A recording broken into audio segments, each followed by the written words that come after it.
지난 25일 스팀덱이 출시되었습니다. 지금까지 업데이트된 스팀덱 리뷰를 알아보도록 하겠습니다. 우선 게임 구동 능력입니다.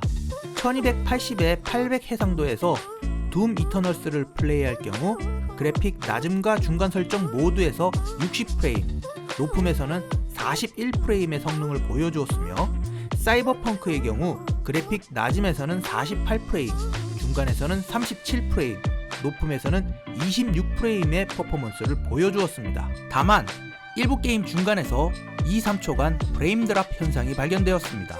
CPU 발열은 최대 로딩 시 77도의 열이 발생하였으며 이때 쿨링팬 노이즈는 37dB이었다고 합니다. 몇몇 이용자들은 쿨링팬이 지속해서 돌아가고 노이즈가 약간 거슬린다고 평가하였습니다. 다음은 배터리 수명입니다. 맥스 60프레임으로 데드셀을 구동할 경우 5시간 8분이 소요되었고 컨트롤을 플레이할 경우 1시간 43분 동안 구동되었습니다. 30프레임에서는 데드셀은 6시간 21분, 컨트롤은 3시간 9분이 가동되었습니다. 옵션에서 30프레임 고정 설정이 있어 배터리 시간을 안배하실 수 있습니다. 화면 색감의 경우 개인차가 있지만 몇몇 사용자는 색의 구분이 또렷하지 않아 답답한 느낌을 받았다고 전해왔습니다. 터치 스크린의 경우 빠르게 터치를 하면 도중에 입력한 명령은 인식이 되지 않는 현상이 발견되었습니다. 스피커의 경우 높은 주파수 대역에서는 훌륭한 성능을 보여주었으나 중간과 저음의 경우는 고주파수만큼의 품질은 보여주지 못했다고 합니다. 하지만 이건 역시도 주관적인 판단이 될 수 있습니다.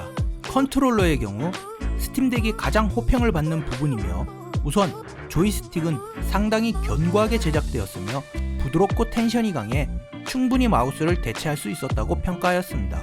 그리고 제일 관심사였던 쏠림 현상은 아직까지 발견되지 않았다고 합니다.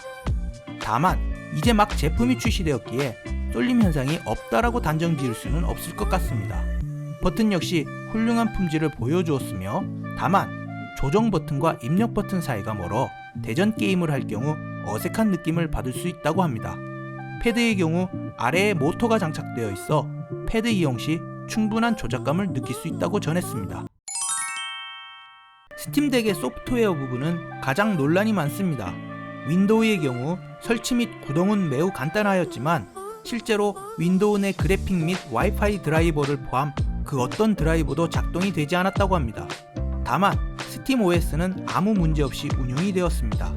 이를 통해 별도의 업데이트가 있기 전까지는 윈도우를 환영하는 것은 추천하지 않습니다. SD카드의 경우 놀라울 정도의 속도 성능을 보여주었습니다.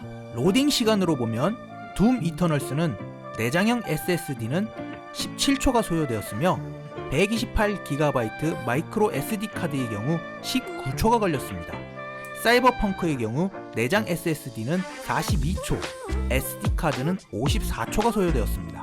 또한 SD카드에 윈도우를 설치하면 스팀덱에 별도의 인스톨 없이 윈도우를 부팅 프로그램으로 활용할 수 있다고 전했습니다.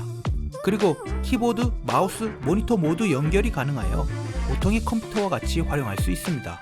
전체적 평가로는 아직 부족한 부분이 있지만 40만원대로 이 정도의 성능을 보여주었던 UMPC는 지금까지 없었으며 충분하게 게임 체인저가 될 가능성이 있다는 것이 지배적인 의견입니다.